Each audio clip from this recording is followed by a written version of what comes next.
Can you mute everybody?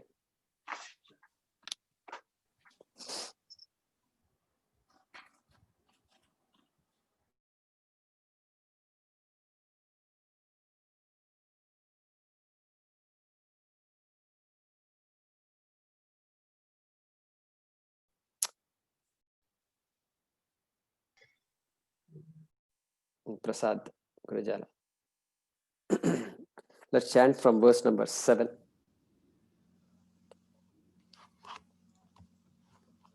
Chapter 3.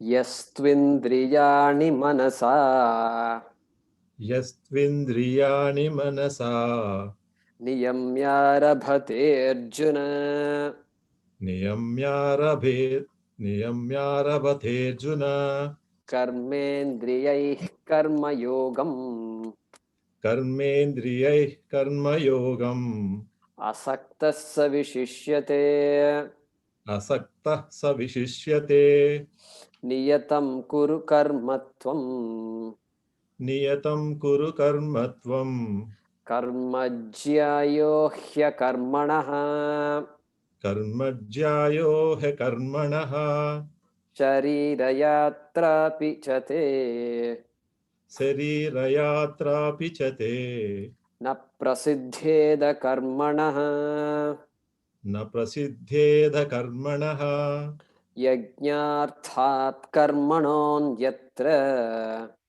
yajñadhat karmano nyatra lokoyam karma bandhanaha lokoyam karma bandhanaha tadartham karma kaunteya tadardham karma kaunteya mukta sangas samachara mukta sangha samachara saha yajñah praja srishtva saha yajñah praja sruštva purovacha prajapatihi purovacha prajapatihi anena prasavishyadhvam anena prasavishyadvam yeshavostvishtakamαδhuk Keshavo Svistakamadhaka devan bhavayadanena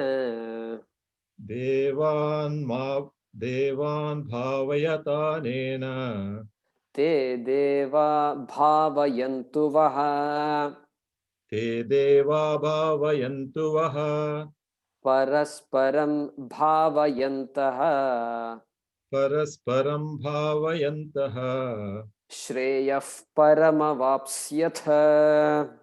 Shreyas Paramavapsyatha.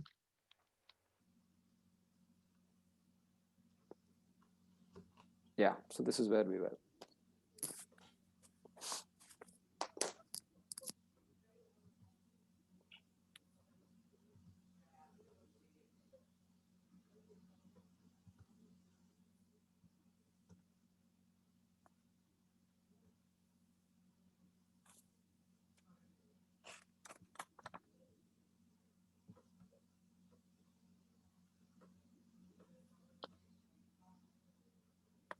So, talking about yajña, which was introduced in Shloka number 9 and 10 continues Sahayajñaha.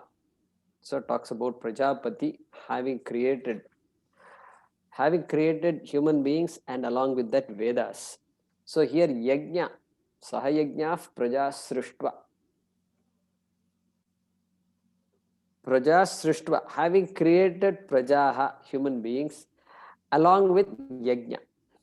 So there, the Yajña can be considered as all the rituals that have to be done. That is one way of looking at that word Yajña there, Sahayajñaha. Then, but Yajña is given means there must be a pramanam. It's not like we are born with Yajña. Yajña means Vedas, pramanam. What is the pramanam for that? So that is Veda. So Vedena Saha. So along with Vedas were given to you along when you were born. Like that. That is the idea here. Sahayajña praja srishtva. then of course, then our vision completely changes and we look at every action we do as a yajna. So that comes with appreciation. So sahayajñah praja srištva purovacha prajapatihi. And then we are here in verse number 11. Devan bhavayatanena. So very beautiful. How there is a relationship between me and the devas, the prajas and the devas. Beautiful. So we saw last time, anena yajñena, by this yajna that was given to you, devan bhavayata, yam devan bhavayata, may all of you propitiate the devas. Okay. So the word yam is not there in the shloka. Yam in Sanskrit means all of you. All of you. And te deva bhavayantu vaha. In turn, let those devas, te devaha, vaha bhavayantu, bless you, propitiate you, invoke you, means bless you. So when I do the worship, when I recognize the cosmic forces respond to my prayer. So that's the meaning here. So they in turn, they also respond to your call, respond to your appreciation, your salutations, your prayer, your prarthana.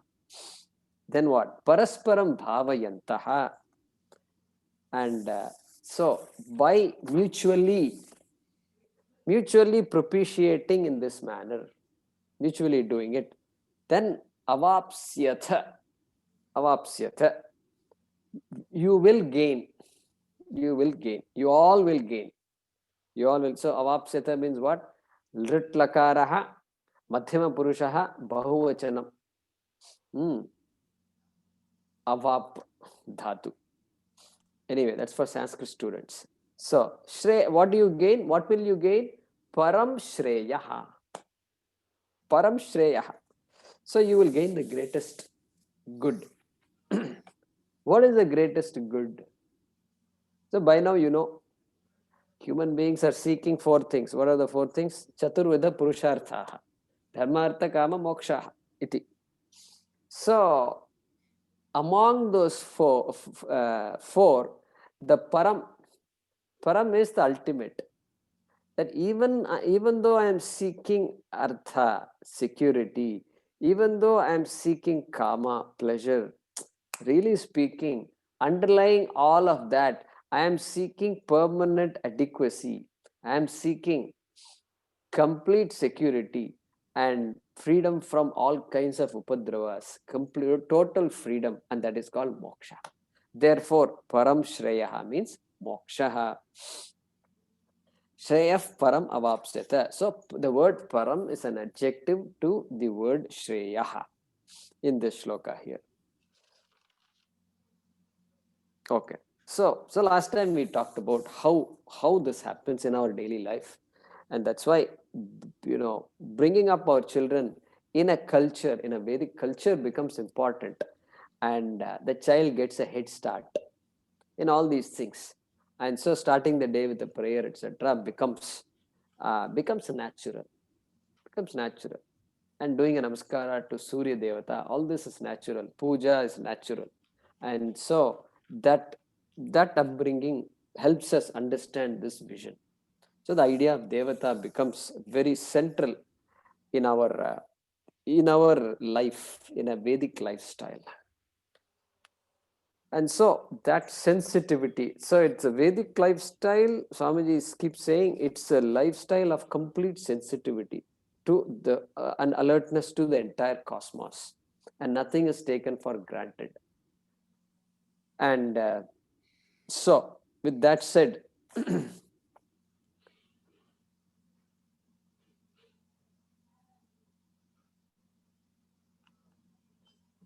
so parasparam bhavayantaha. So and then te deva bhavayantu vaha. Shankaracharya says vrishtyadina, in the form of rains and other things. Vrishtyadi. He uses the word vrishti here. And so, because for us, Every phenomenon here, there is no phenomenon that is inert. There is no phenomenon that's just happening, it's nature, quote unquote nature. Why bother about nature, right?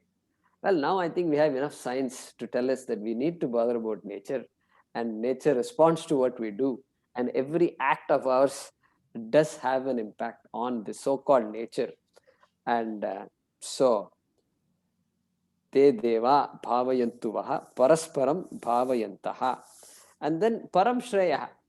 How we are going to get moksha? By doing these prayers. Well, that also we have seen. So karmana by actions that have the attitude of karma yoga. Here yajña is nothing but karma yoga, because that implies seeing Ishvara everywhere. And then therefore my actions have this Ishvararpana buddhi. Whatever I do is going to be a yajña. Here the word yajña is just a beautiful representation of the attitude of karma yoga. Therefore, when I do everything as a yajña, even things that I don't like, even relating to people that I don't like, then what happens? Then antakarana shuddhi. I become somebody who is not taken for a ride by my own ragadveshas. And so that is antakarana shuddhi, and then which in turn will help me appreciate the vastu, atma vastu, brahma vastu, and that is moksha. So indirectly param shreyaha, indirectly. Okay. And param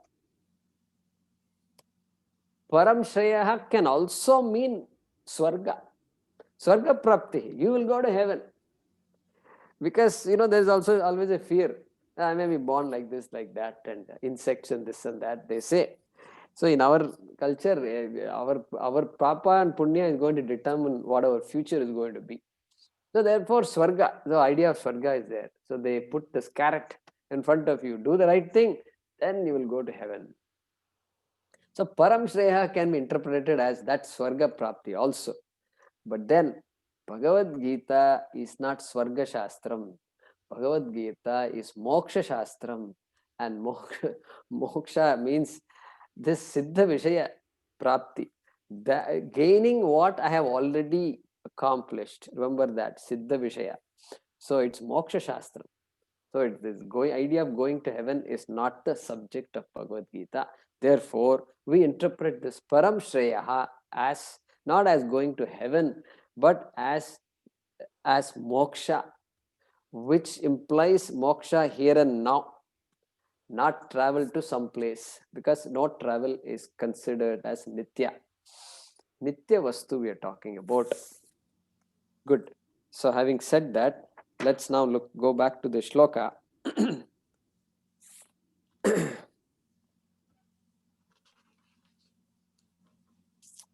Okay.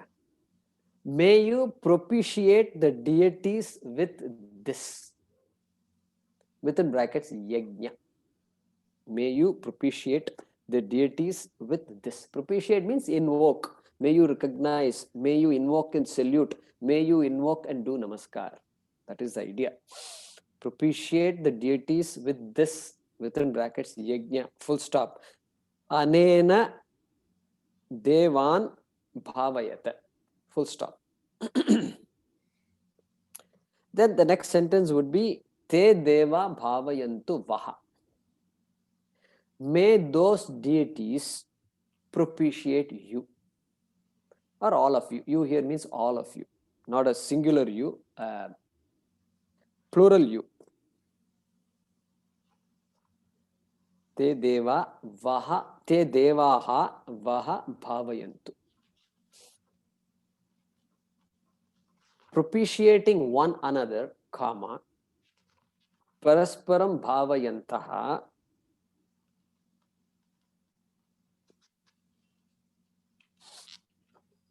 you shall gain the highest good, within brackets, moksha.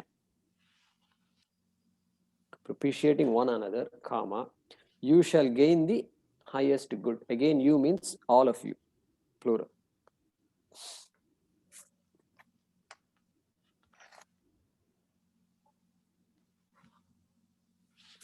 And that topic continues here in the shloka number 12, okay, which we can chant now. Okay.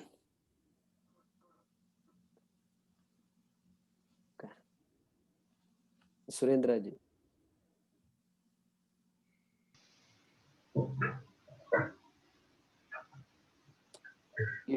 Ishtan bhogan hi vo devaha dasyante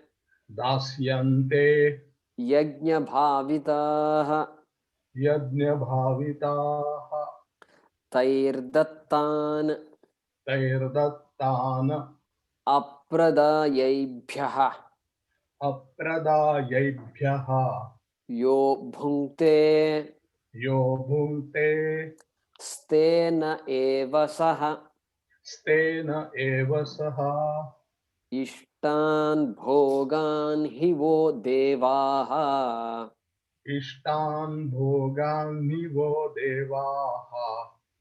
dasyante yajña bhavitaha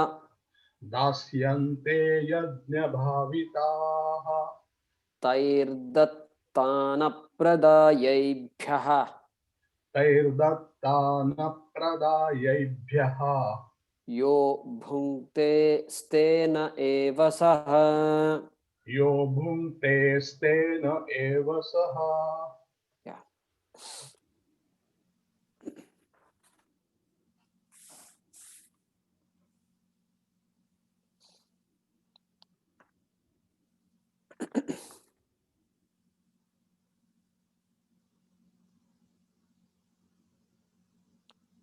So continuing that idea that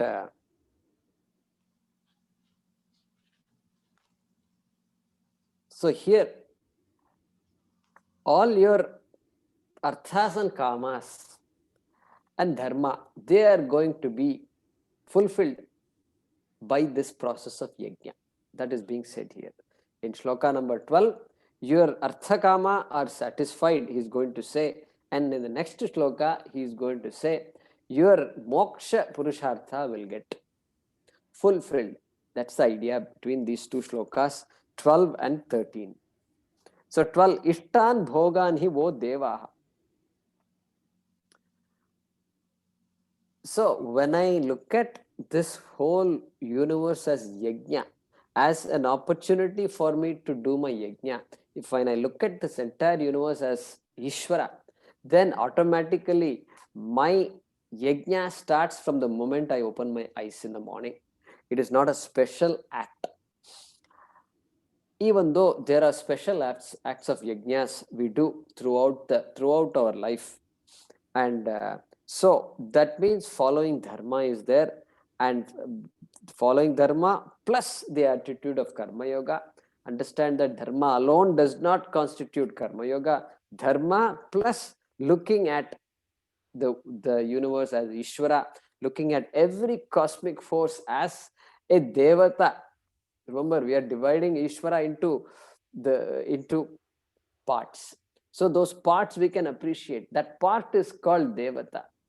Correct? That particular aspect, one particular aspect of this creation.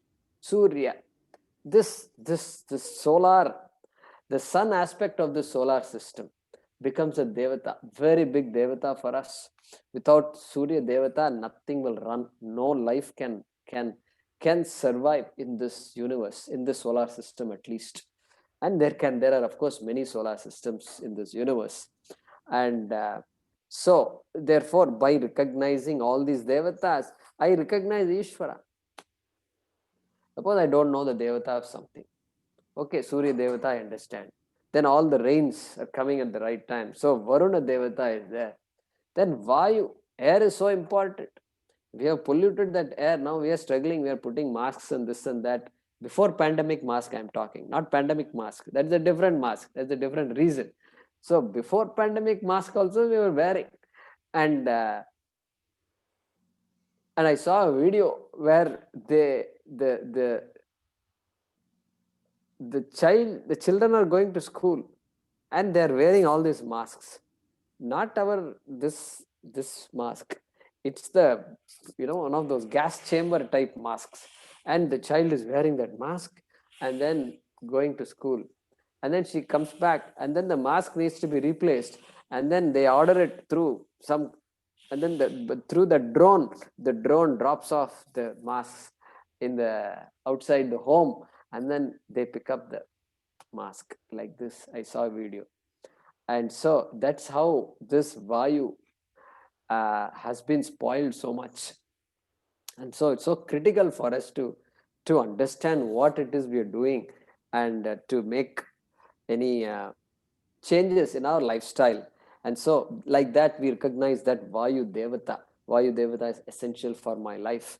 And vayu devata may not need much from us, but he can only respond to the laws of this nature. He is not somebody who can go around and do whatever he wants to do. He also is helpless, vayu devata. Understand that. And so with that attitude of karma yoga becomes very important for us. And karma yoga and yajna are identical. Karma yoga as yajna is what Bhagavan Sri Krishna presents in these shlokas, just a different word. And so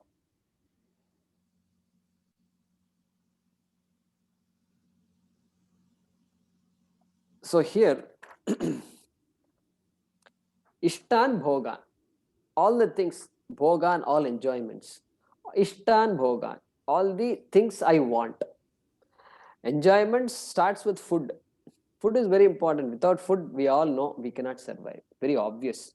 We may not recognize all this ozone and this and that importance of these things. We may not recognize, but definitely food is important. We know, and nutritious food is even more important. That also we know. And so that food is also coming to the table. So important. That is also due to all the devatas. How much work has to go to produce all this food. And annam, in Sanskrit, food is called annam. Adyate, it is annam. That which is, definition of annam I am telling, that which is eaten is called annam. That which is eaten is called annam. What is this big deal? What kind of definition is that, you might think? Well, we eat all kinds of things, but really food means that which is manufactured to be eaten is called food. Who manufactures food in this universe? Only plants manufacture food. No other being in this universe can have the capacity to produce food. No, Jaykumarji, you're not right. I eat, chicken, and I love chicken, so I eat that. Well, you are welcome to eat chicken, but chicken cannot produce food. It is food. It does. First of all, it does not want to become your food. Okay, this is the first thing. And who says you only call chicken as your food? Chicken has not given its approval yet, and you catch hold of it. You cage it and this and that and do all this stuff. So you call it food, but you've not got permission yet. Even plants also, they will willingly give up all the fruits, and so we are taking it. But our sensitivity, plants also, these uprooting plants, that's why sannyasis and all that, they won't take certain vegetables like potato, onion, and this and that, because it requires the killing of the plant and uprooting the plant, carrot and so on and so forth. And so all these vegetables, sorry, not fruits, vegetables which are growing under the soil. And so that's the kind of sensitivity we are talking about here. And so adyate iti annam, that alone is called annam. That which grows and which is meant to be eaten is called annam. And these animals, etc., are not called, they are not annam. They don't fall in that category. Animal also needs that same grass and same fruits and same grains for it to survive, right? So therefore, it also needs that food. And so Swamiji would say, all food is vegetarian. All food is vegetarian. All annam is vegetarian. Then what about this non-vegetarian? You can have a non-vegetarian meal, but you cannot have non-vegetarian food. Okay, that is the thinking here. But still, all that comes because of our yajña. Our yajña makes all that happen. And so, ishtan bhogan hi wo devaha. Okay, devaha. How do you translate this? Dasyante yajña bhavita. Devaha yajña bhavita. Those devas who are propitiated by your yajña, yajña bhavitaha, look at that. The deities, devaha, comma, propitiated by yajña, right? Yajña bhavitaha, those devatas, comma, will give you desirable objects. Ishtan bhogan hi dasyante. Dasyante, future tense, will give. Plural. Devaha, plural. Therefore, dasyante. Otherwise, dasyate, singular. Okay. The deities propitiated by yajña will give you desirable objects. Now, look at this.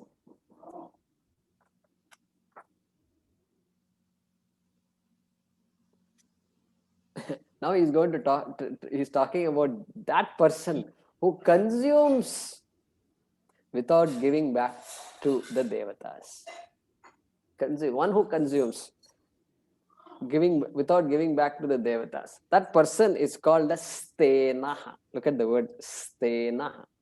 Stena is stenaha. Stenaha means thief. That person is a thief. Okay. The one who consumes without giving back is called a thief. That is what he's saying here. And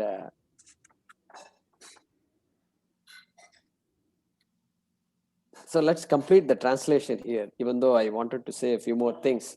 So, one who enjoys objects, yaha bhungte. Look at that, yaha bhungte in the middle of the second line, yaha bhungte. One who enjoys things, enjoys objects, given by them, taihi dattan.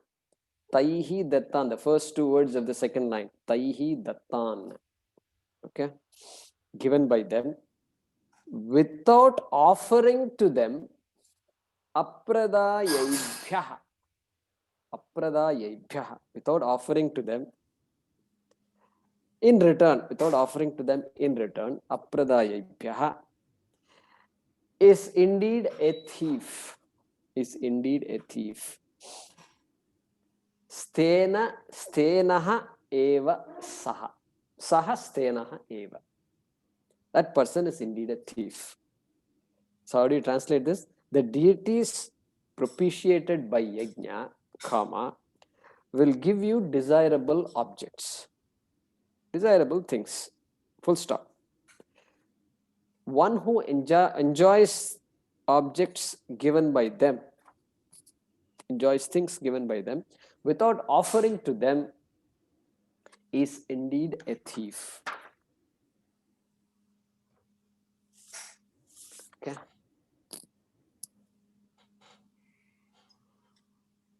Because the devatas are not going to come to us knocking on the door, asking for things.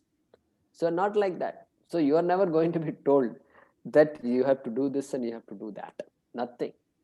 And there are some indications. We have to pick up those indications. And so it's our responsibility to be sensitive, to be alert, to be cognizant of this fact, this mutual, this symbiotic relationship, if I can use that word. That's so important, and that's essential. I mean, I'm not saying that is unique to Vedic culture. Every culture has that, because all cultures grew just organically on river systems. Indus Valley civilization, Indus Valley. Why Indus Valley? Why the river? River is important because around the rivers only civilizations grew, because water. And Surya Devata, then water. Two things are very important.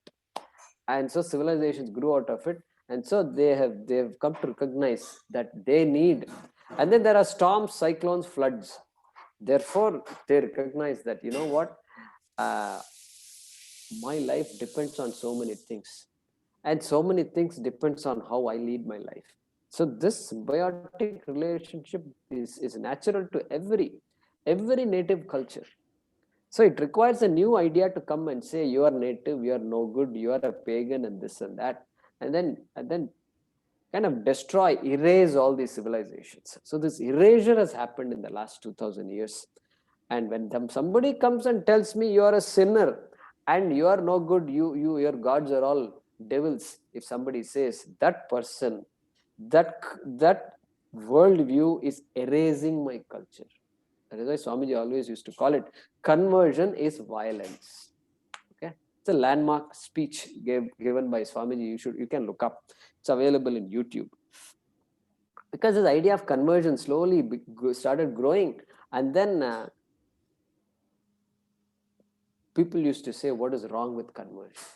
Well, conversion is a crime. Okay, it should become a crime. Okay, that's our objective here. It should be recognized as a crime because it involves erasure of a civilization. It involves erasure of this kind of thinking. And so now the Western idea, look at what it has done to us. They're still trying to find out. They're good at finding out what is analyzing problems, but after creating the problem. So this vision is so critical for us. And so when we use the word progress, we need to be aware of all these things. Often these questions arise.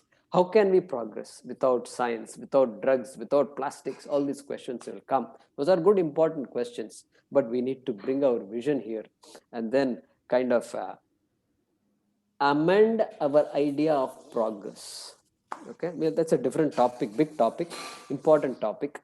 We'll continue to, that'll come periodically, we'll bring that here. So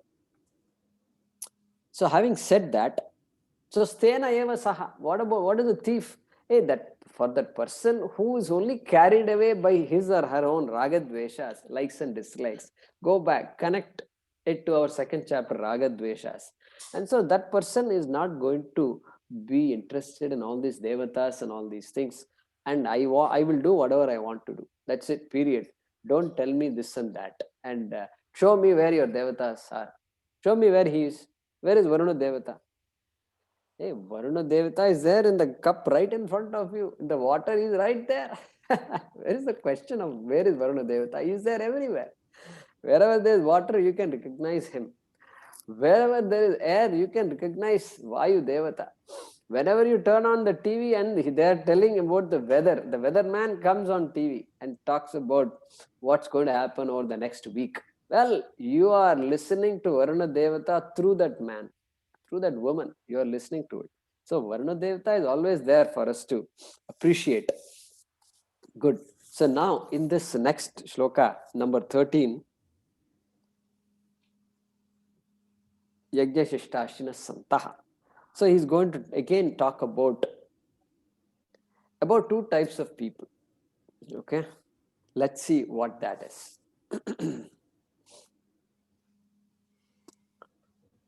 Who would like to? Who hasn't chanted in a long time? Yeah, Rukmini ji, go ahead.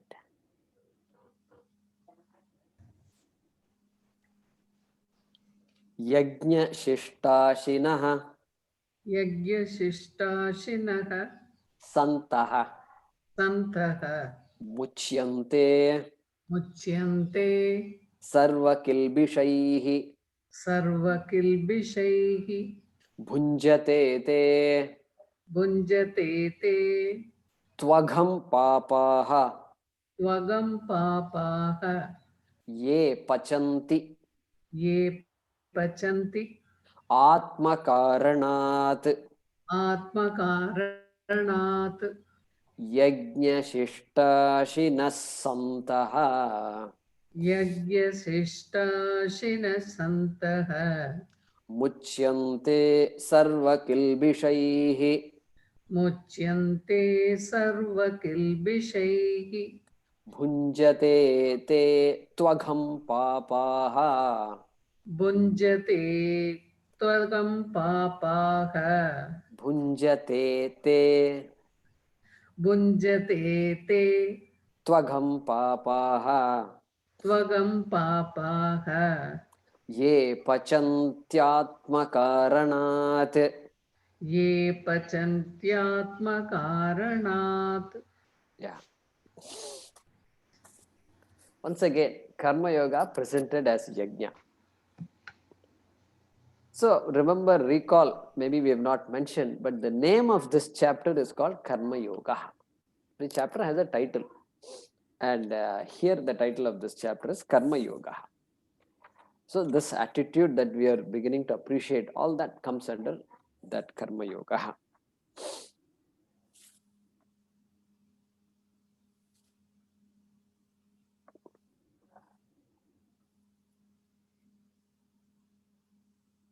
The shift in vision that is required here is this idea that there is this world that is insentient, and there is the sentient world, the living beings and the non-living. This idea is there in our minds. But that division is really not there. Vedanta will come and say that it's not a real division, it's only an apparent division. Okay? To say there is a living being, to say I am a living being, even to make that statement, you need to understand that there is something called non-living, correct? Living, non-living. Means what? That division is there. If you say, then each depends on the other. The livingness depends on non-livingness. Non-livingness depends on your idea of livingness, correct? Therefore, this division is not absolute. Understand this very well. You should not go away thinking this is an absolute division. There is no absolute division. If livingness goes away completely, then there is no word called non-living. You don't need the word non-living because everything is non-living. Living itself is not there. Suppose life itself is not there. Then where is the question of saying non-living? The word living itself is not there. The idea of living is life is not there. Then you will not have this non-living idea. Therefore, this the idea of living life depends on the idea of inertness, right? Insentient. Sentiency and insentiency are dependent on each other. Okay, this is an important recognition we have. And so this idea that there is chetana, living, and then there is achetana, non-living, inert, jadam. We use certain words in Sanskrit also, jadam. So that division, we don't take it literally. That is why we are able to look at the entire world as Devatas, as composed of Devatas and as Ishvara.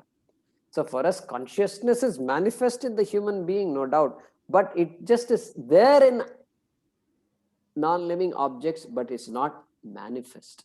It's not manifest like it is manifest in the living being. That's the only difference. And so the division is not there. How to appreciate this? So here we give the example of a dream. Dream. All you have to do is go back to your dream. In your dream, there are so many things in your dream, and there are people, there are buildings, there are cars moving, there are airplanes taking off, there are forests, there are mountains, there are rivers, there are trees. Everything that you saw in this waking world is there in your dream world, correct? How it is possible? How can you have tree in your mind? And how can you say, oh, this is a living tree, this is a non-living automobile, car? How can you say that distinction in the dream? In the dream, everything is me, correct? Everything is consciousness. Everything, the creator of the dream is me. The created dream is not separate from me. There is no car outside me. There is no mountain outside me. There is no tree outside me. And there is no road outside me. And still, in the dream, I separate all these things into conscious things and not conscious, not sentient things, correct? That division is there. But we know very well that division is not absolute, because it is all me. Me, the conscious being, is manifest as this world, the dream world, where the differences seems very real, absolutely real, correct? The dream world is as real as the waking world in the dream world. Only when I come out of the dream, I heave a sigh of relief and said, thank God it was a dream. Okay?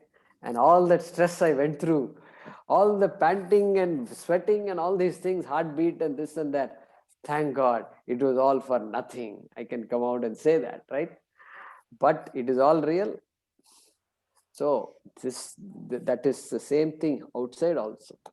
That is how it is outside. And yeah, slight differences are there, important differences are there, but it is the same consciousness that is manifest in the entire cosmos.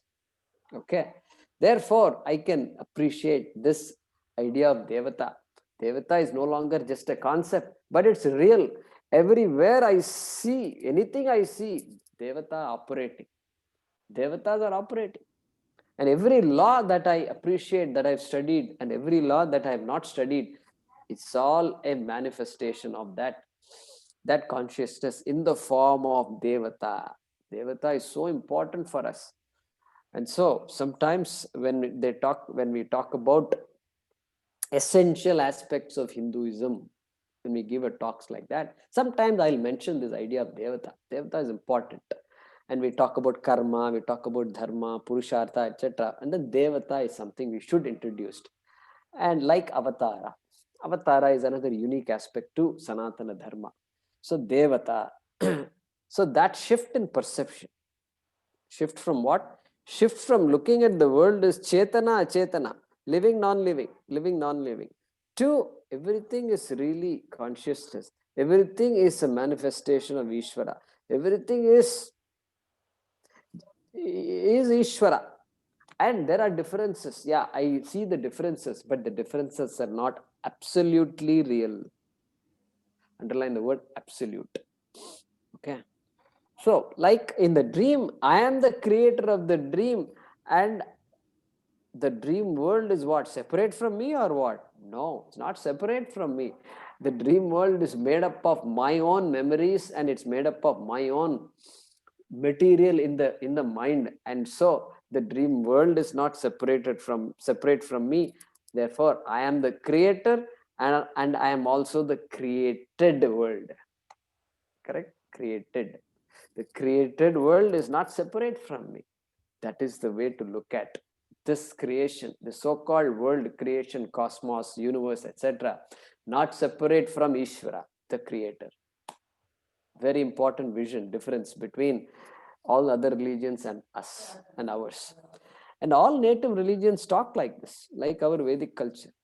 Vedic culture comes by a commitment to honesty and a commitment to look at things as they are, commitment to reality, to knowing the truth. Automatically they will get these things. So any tribal, any religion, I shouldn't say tribal, any native civilization will have these elements in their vision. Okay, so therefore, now having recognized that, my daily activities, of course, I do puja, I do chanting, I do japa. So I know a lot of prayers, and so you sit down to do puja, and that puja, and then you have water, and you are going to say Achyutaya Namaha, Anantaya Namaha, Govindaya Namaha. You're going to say all that, and you're going to offer water.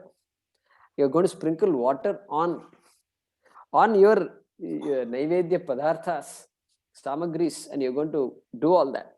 And so the water itself is purified before using the water in the puja, right? You are going to purify all the fruits, all the beautiful goodies you have made, and you're going to offer as naivedyam. You're going to purify the naivedyam, but before that you're going to purify the water.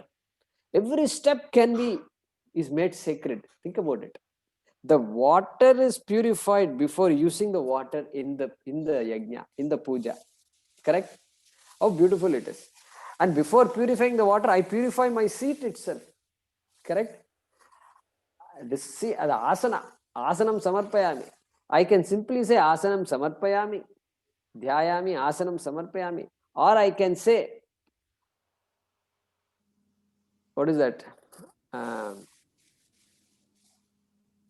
Prithvitvaya dhrita lokaha vishnutvam vishnuna dhrita tvam cha dharayamam devi. That shloka is there. That shloka that purifies the asana. Then I have to purify my body. Before I do the puja, I purify myself. There is a shloka for that. Deho devalaya proktaha jivo deva sanatanaha tyajed ajñana nirmalyam soham bhavena pujayet. Hey, I am about to start doing my puja, and I am going to look at this body as a temple. Deho devalaya proktaha. Devalaya. This is a temple. And so you are already there in me. That's why this body is a temple. And this person who has that vision is going to do the puja. Okay, this is the way I start doing puja. And soham bhavena pujayet. I am doing the puja with the vision that you and I are not different. Okay, that is the prayer with which I am doing. Then purifying the water and all these things come. And you want to purify the water. Purify means sanctify the water. How do you do it? You can say Gange cha Yamune chaiva Godavari Saraswati. We have a popular shloka. So all these rivers which are sacred, rivers are automatically sacred. Therefore, when I invoke the river in this small pot of water, then automatically this water becomes sacred. And if I have 2 minutes or 3 minutes extra, okay, then I can chant an entire Vedic mantra. It's called Punyaha Vachanam. Correct?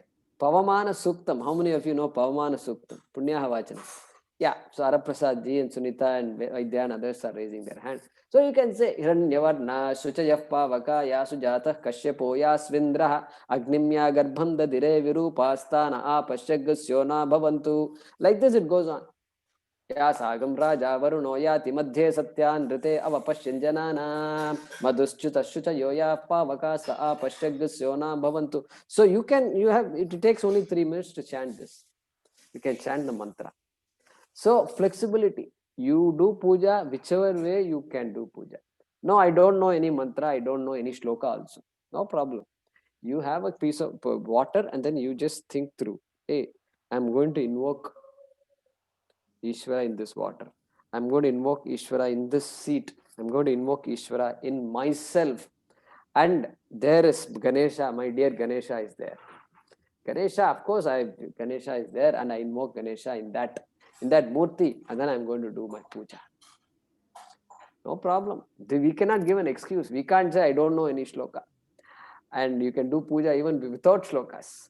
Then of course shlokas make it even more meaningful. And so we learn shlokas and learn to do a puja.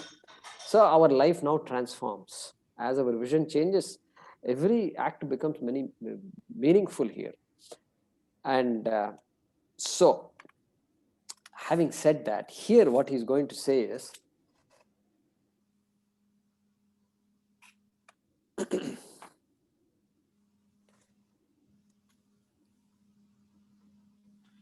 here he says, Yagnya Shishtashina Santaha. He's using a word, Yagnya Shishtashina.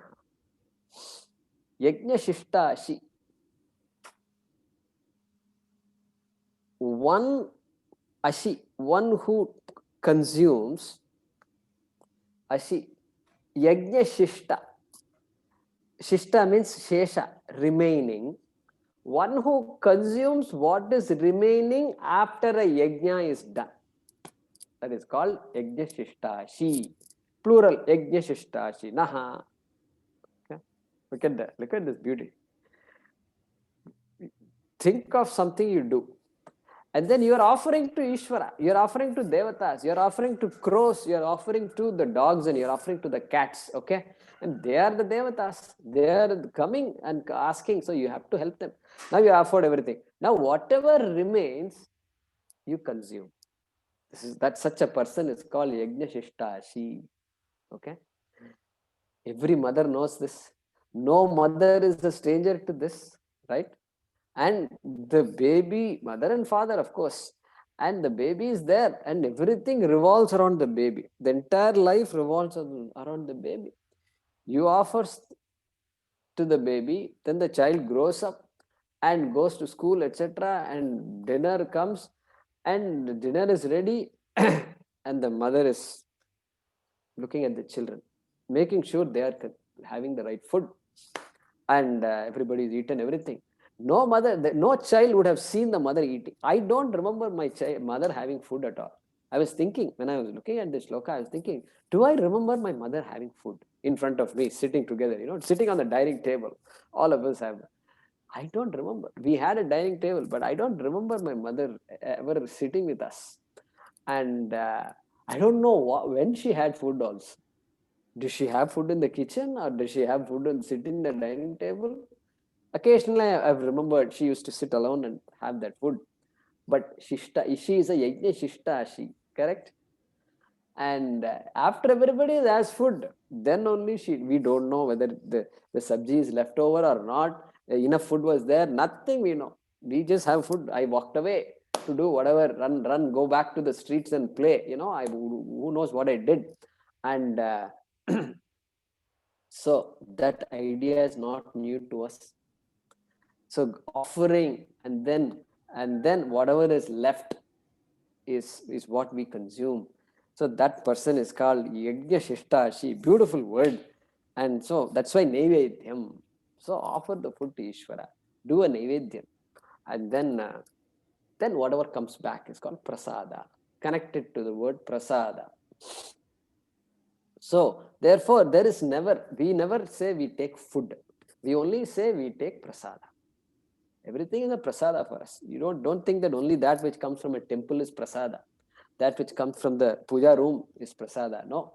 Prasada can be there. Anytime you can convert food to Prasada by offering that food that you've made to Ishvara, to Bhagavan. And so, Yagnya Shishtashina Santaha. Then what about such people? And he says, Muchyante Sarva Kilbishaihi. Muchyante. They get released. Muchyante means get released. From what? Sarva Kilbishaihi. All kinds of things that you don't want. Anything that you don't want is called a kilbisha. Mosquito bite onwards, everything is a kilbisha. Our list of unpleasant things are way too much. And so they are released from all of that, from the bondage of all of that. Sarva kilbishaihi muchyante. And by that kind of a lifestyle, where we say Brahma Pranam Brahma Bihi before having a meal. And so that with that vision, if somebody does, that Yagnya Shishta, she is released from Sarva Kilbishas. And we also have to recognize all the living beings that we are hurting during a typical day, during our life. Okay, even if we say I'm a vegetarian, that is not enough. Vegetarian means, okay, I am not killing an animal. I am not eating an animal. That you can say. We can say that. So even there, milk is there. So there is this idea of vegan, vegetarian versus vegan, etc. So how much himsa is involved in production of milk? So these days, there is so much knowledge available about all these things. And so we need to be alert to all these things. We can't simply, anything you touch, anything you use, anything you consume, you have to be alert to all these things. And made in China means you have to be alert, right? And is it coming from a sweatshop or not? You have to ask. And who's preparing all these things? So this Steve Jobs, the founder of Apple, and he came under fire for creating. He was the man who created those sweatshops, and people, big factories working, and under conditions that are oppressive. Okay, you can look it up. And so you have to ask, am I contributing to that himsa by buying an Apple product? You have to ask the question. It's important. We may be using Apple products. I'm not saying don't use it, but we have to ask the question.